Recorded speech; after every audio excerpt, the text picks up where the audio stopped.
నమస్కారం. సామాన్యుల అసమాన విజయ గీతిక ఈటీవీ జయహోకు స్వాగతం. వెన్ను విరిగి మిన్ను మీద పడినట్లు అయింది. ఓ ప్రమాదం ఆమె జీవితాన్నే తలక్రిందులు చేసింది. అయితే సాహసమే ఊపిరిగా విధిని ఓడించి బతుకు యుద్ధంలో గెలిచారు. తనలాంటి ఎందరెందరో జీవితాలకు వెలుగు నింపుతున్నారు. ఇక హృదయ తంత్రులు మీటే గిటారుతో తన బతుకు శృతి చేసుకున్నారు. గోవాలో ఓ యువ సంగీత తరంగం ఉత్తుంగ తరంగమే లేచారు. గిటార్ల తయారీలో తనకంటూ ఓ గుర్తింపు సాధించారు. విజయ పథాన సాగుతున్నారు. వినూత్న కథనాలతో మీ ముందుకు వచ్చింది జయహో.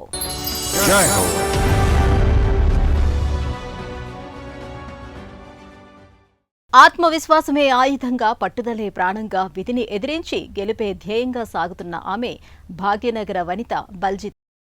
చక్రాల కుర్చీతో లోకం చుట్టేస్తున్న ధీరనారి. ప్రమాదంలో సగం దేహం అచేతనంగా మారింది. అయినా చైతన్య నగారం మోగించారు. వెన్ను దెబ్బతిని చక్రాల కుర్చీకే పరిమితమై కుంగిపోతున్న వారిని ఈ లోకానికి తెచ్చారు. భరోసా ఇచ్చారు.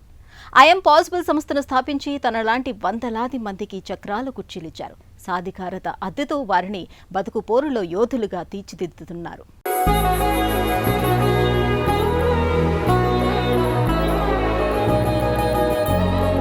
జీవితంలో పరిస్థితులు తరచూ పడగొట్టాలనే చూస్తాయి.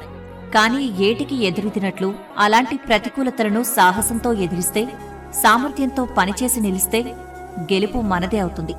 స్వీటీ బగ్గాగా ప్రపంచానికి తెలిసిన హైదరాబాద్ వాసి బల్జిత్ కౌర్ విజయగాథ ఇందుకు నిదర్శనం. ఆమె ప్రమాదంలో వెన్నెముకకు దెబ్బ తగిలి 5 ఏళ్లు మంచానికి పరిమితమయ్యారు.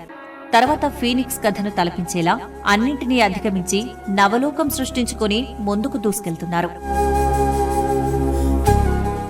రికార్డ్స్ में मेरा नाम बलजीत कौर है. కాగితాల మీద రికార్డుల్లో నా పేరు బల్జిత్ కౌర్ బగ్గా. కానీ నా స్నేహితులు, మా వాళ్లకు నేను స్వీటీ బగ్గాగానే తెలుసు. ఆ ప్రమాదం జరిగి 4 దశాబ్దాలవుతోంది. అప్పుడు నాకు 20 ఏళ్ల వయసు. వివాహమైంది. ఆ దుర్ఘటన నా జీవితాన్ని తలకిందులు చేసింది. వెన్నుముకకు గాయమైంది. కుడి చెయ్యి పూర్తిగా పనిచేయటం మానేసింది. 40 ఏళ్ల క్రితం పీడకలాది. బల్జిత్ కౌర్ కు ఆమె కుటుంబానికి విషాదం నింపిన ప్రమాదం. సోదరుడి బైక్ మీద వెళ్తుండగా బస్సు ఢీకొంది. తర్వాత ఏముంది? నడుము కింది భాగం జీవం కోల్పోయారు. వైద్య పరిభాషలో ఈ స్థితికి మారిన వారిని పేరాప్లజిక్ అంటారు. ఇక తర్వాత పరిణామాలు నరకయాతన పెట్టాయి. తీవ్ర నిరాశ, నిస్పృహలకు గురయ్యారు. కుటుంబ సభ్యుల మద్దతుతో బయటపడి కొత్త జీవితం నిర్మించుకున్నారు. తన గెలుపు పాఠమే సిలబస్గా వారికి దిశానిర్దేశం చేశారు.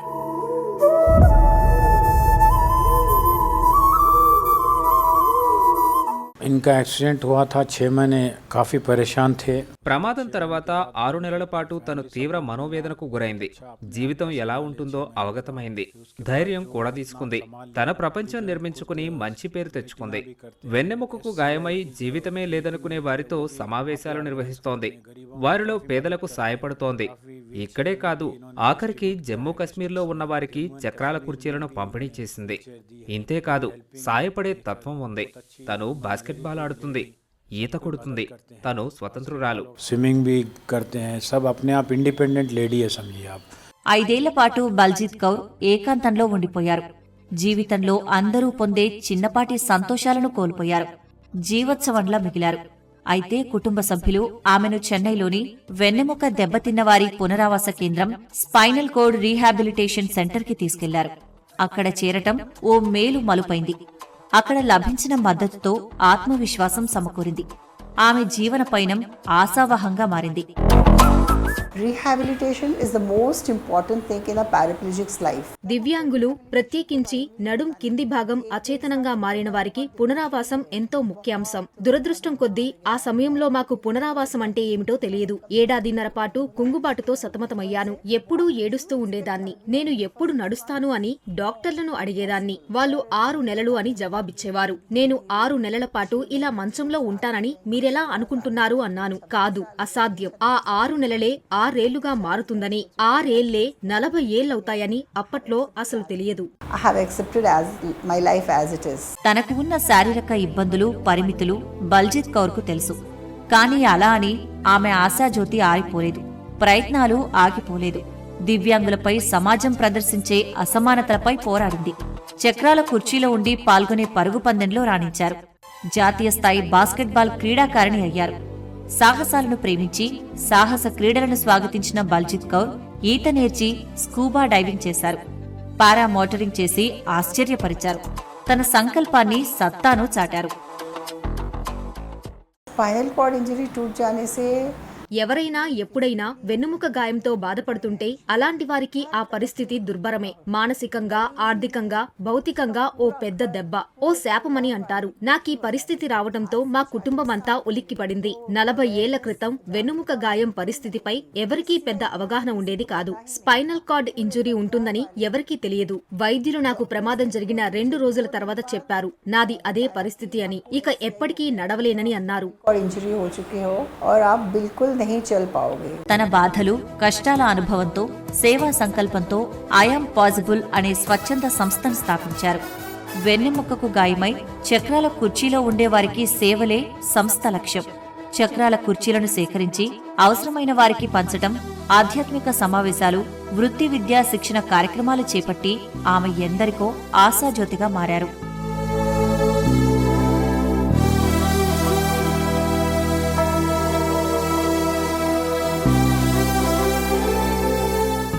I am possible foundation is a slang from impossible.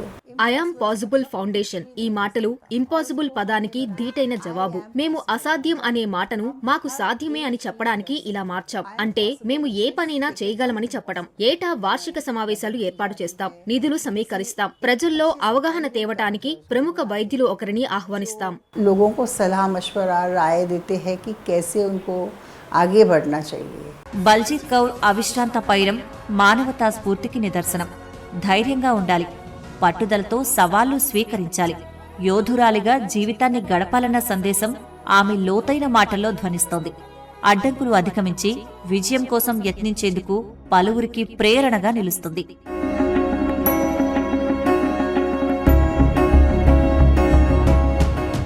एक ही सपना है, हर एक स्पाइनल कॉर्ड इंजरी पर्सन के पास నా ఆశయం, ప్రణాళిక, లక్ష్యం ఒక్కటే. అది వెన్నుముక దెబ్బతిన్న రోగులందరికీ చక్రాల కుర్చీ ఉండి తీరాలి. అలాంటి కుర్చీతో ఆ వ్యక్తి హాయిగా తిరగవచ్చు. ఇది కేవలం వీల్ చైర్ మాత్రమే కాదు, విల్ చైర్, ఒక రథం.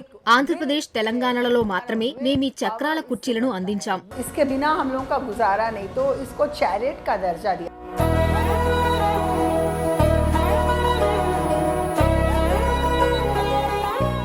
చిగురించిన చిన్న ఆలోచన మొగ్గ తొడిగి ఆకృతిని సంతరించుకుంది. కరణ్ సింగ్ అనే యువకుడు అభిరుచితో గిటార్లకు మరమ్మతులు చేసేవాడు. కానీ తర్వాత కాలంలో అదే వ్యాపకమైంది, పనే వ్యసనమైంది. లక్షణమైన ఉద్యోగం వదిలిపెట్టి గిటార్ల తయారీని ఎంచుకున్నారు. బిగ్ ఫుట్ గిటార్స్ పేరుతో తయారీ కేంద్రం నెలకొల్పారు. కొన్ని మార్పులు చేర్పులతో మోడ్ డి రకం గిటార్లను రూపుదిద్దారు. వాటికి దేశ విదేశాల్లో గిరాకీ ఏర్పడింది. మన దేశాన్ని గిటార్ తయారీ కేంద్రంగా మారుస్తానని కరణ్ సింగ్ శపథం చేశారు.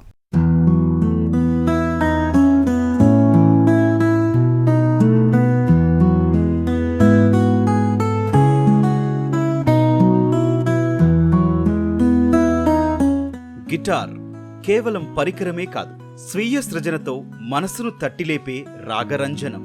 తంత్రివాద్యంలో స్వరధునిగా పలకరించే ఇంద్రజాలం, సరిగమల మధురిమల హృదయద్వారం, తార, మధ్యమ, మంద్రస్థాయిలో వెలువడే ప్రతిధ్వనులు, ప్రకంపనల ముఖద్వారం.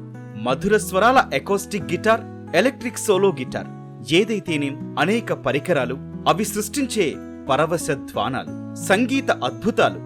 సంప్రదాయ, ప్రాంతీయ, ఆధునిక పంక్, మెటల్ లేదా పాప్, ఇవన్నీ లయాన్విత శైలులే. వీటికి గిటారే ప్రధాన వాద్యం. వీటి తయారీకి గోవా పెద్ద కేంద్రమైంది. బిగ్ ఫుట్ గిటార్స్ గా విశ్వమంతా తెలిసిన గోవన్ గిటార్ సృష్టికర్త కరణ్ సింగ్. ఆయన ఆలోచన, ఆచరణ రూపమే బిగ్ ఫుట్ గిటార్స్ సంస్థ వ్యవస్థాపన. కేవలం గిటార్ మరమ్మతులకు పెట్టిన చిన్న దుకాణం ఓ పెద్ద సంస్థలా మారుతోంది. ఎలక్ట్రిక్, అకాస్టిక్ గిటార్ల తయారీలో పేరు పొందిన ఈ బిగ్ ఫుట్ గిటార్స్ ను ఆయన 2012లో నెలకొల్పారు. వాటి నుంచి వైవిధ్య గిటార్ల తయారీకి కృషి చేస్తున్నారు.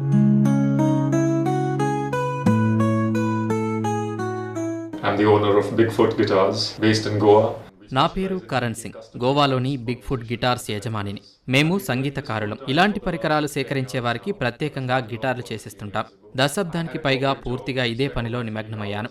తొలుత కార్పొరేట్ ఉద్యోగం చేశాను. విరామ సమయాలు వారాంతాల్లో గిటార్లకు మరమ్మతులు చేసేవాణ్ణి. అయితే నేను అనుకున్నట్లుగా వీటి మరమ్మతుకు ఇక్కడ నిపుణులంటూ ఎవరూ లేరు. అమెరికా నుంచి పుస్తకాలు తెప్పించి చదివాను.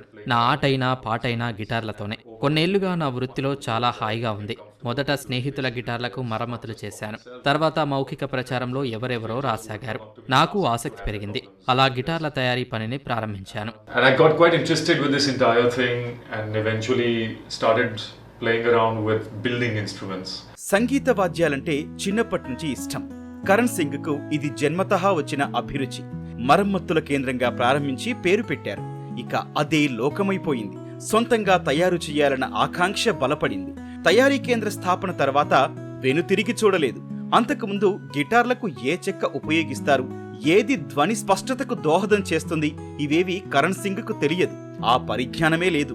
అభిరుచి బలపడిన తర్వాత అధ్యయనం తోడైంది. నైపుణ్యాలు నేర్చుకున్నారు. ఆపై పని వ్యసనమైంది.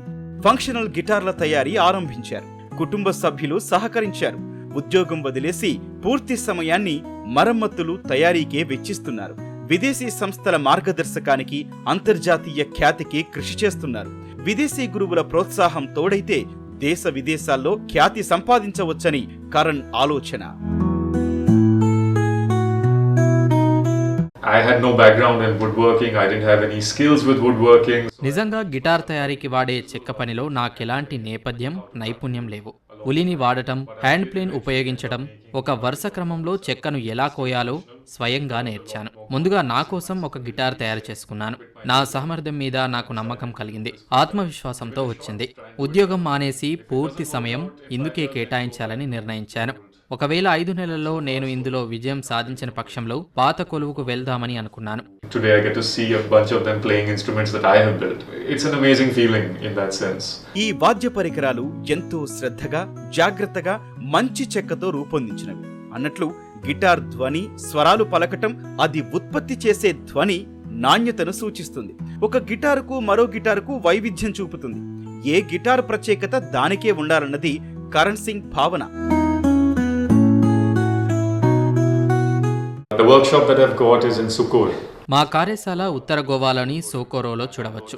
పోర్వోరిమ్కు దగ్గరలో ఉంది. మాకు స్థలం ఇచ్చిన భూ యజమాని ఓ వాస్తు శిల్పి. సువిశాల స్థలం, గదులు ఉన్నాయి. ఆయన పెద్ద మనసుతో పని చేసుకోవడానికి నాకు కొంత స్థలం ఇచ్చారు. అన్నట్లు నా దగ్గర ఒకరు శిక్షణ పొందుతున్నారు.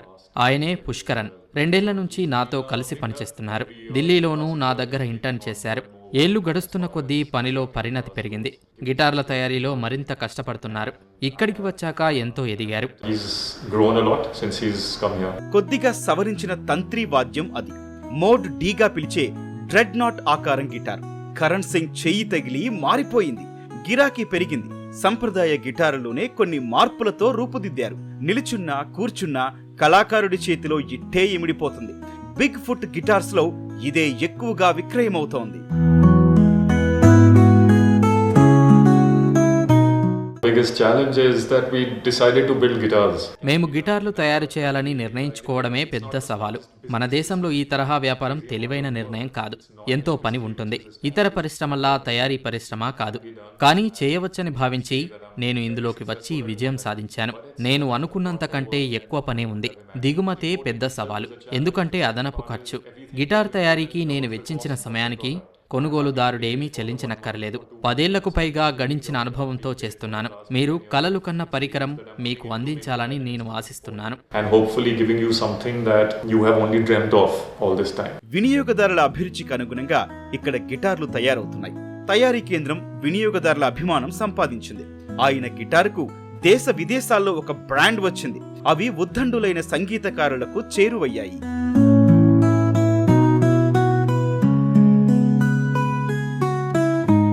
So we use a lot of species of mahogany. గిటార్ల తయారీకి మహోగనికి చెందిన అనేక జాతుల చెక్కను వాడుతున్నాం. రోజ్ వుడ్ గా ప్రసిద్ధమైన షీషాం కలపను ఉపయోగిస్తున్నాం. ఇది ఇండోనేషియా, దక్షిణ అమెరికా, బ్రెజిల్ దేశాల రోజ్ వుడ్. ఎకాస్టిక్ గిటార్ల తయారీకి ఉత్తర అమెరికా, కెనడా దేశాల కలప వాడుతున్నాం. ఇక ఎలక్ట్రిక్ గిటార్ల తయారీకి వాడే చెక్క ఎంపికలో స్వేచ్ఛ ఉంది. అవి సొగసుగా ఉంటాయి. విశిష్ట జాతుల కలప లభ్యమవుతోంది. But there's a lot more options that we have with electric guitars. మన అంతర్లీ నైపుణ్యాలను ఈ తంత్రి వాదనం వెలికి తీస్తుందని ఓ విశ్వాసం. చేతులు, మణికట్టులోని చిన్న కండరాల సామర్థ్యం మెరుగుపడుతుంది. ఈ నైపుణ్యాలే మనకు తెలిసిన ఫైన్ మోటార్ స్కిల్స్. ఇవి మెరుగయ్యేందుకు తంత్రి వాద్యాలు సాయపడతాయంటారు. వేతన జీవి అయిన ఓ మధ్యతరగతి ఉద్యోగి కళాభిరుచితో గిటార్ నేర్చి ఆ పరికరాలని తయారు చేసి తన జీవితాన్నే మార్చుకున్నాడు. ఇవాళ దేశాన్ని గిటార్ తయారీ కేంద్రంగా మార్చుతానంటున్నారు.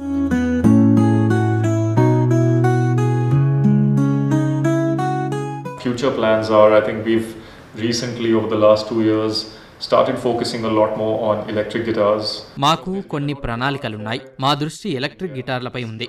కొన్నేళ్లుగా ఆ గిటార్కు చాలా గిరాకీ ఉంది. ఇందుకోసం మన దేశంలో మేము త్వరలో 2 కొత్త ఉత్పత్తులు తేనున్నాం. సరే, ఇంకా వేచి చూడాల్సిన అంశాలు అనేకం ఉన్నాయనుకోండి.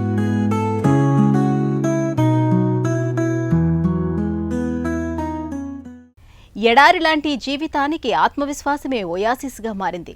వెన్నుపూసి దెబ్బతిన్న వనిత బల్జీత్ సింగ్ కొత్త జీవితం నిర్మించుకున్నారు. తనలాంటి వారెందరికో ఊతమిచ్చి ఉపాధి చూపి బతుకు పరుగు పందెంలో నిలిపారు. గోవా యువకుడు కరణ్ సింగ్ ఒక ఆలోచనతో సాలోచనగా అడుగువేశారు. సంగీతాభిరుచితో గిటార్ల తయారీ వ్యాపార వ్యవస్థాపనం నెలకొల్పి విజయపదంలో సాగుతున్నారు. మరిన్ని కథనాలతో వచ్చే వారం జైహోలో మళ్లీ కలుద్దాం. నమస్కారం.